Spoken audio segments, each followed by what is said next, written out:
Still evaluating industrial robot to slash restacking only by robot specs? Cycle time, tooling, vision, and recovery logic decide the real result.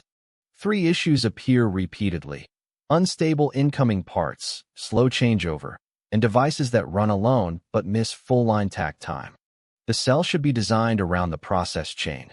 Sensing, gripping, motion, transport, safety, and control must be reviewed together. Focus on 3 technical points: 3D vision positioning, floor rail multi-station coverage, and AGV pre-staging. These parameters must be checked against real tolerance and takt targets. Watch the action flow. Material enters, the system detects, the robot executes, and downstream equipment confirms every step. Do not judge only by peak speed. Check continuous running, recovery time, changeover, and maintenance access. It fits standard bins, totes, pallet handling, and internal factory logistics nodes, but sites with poor incoming consistency or limited space need validation first. Automation is not equipment buying.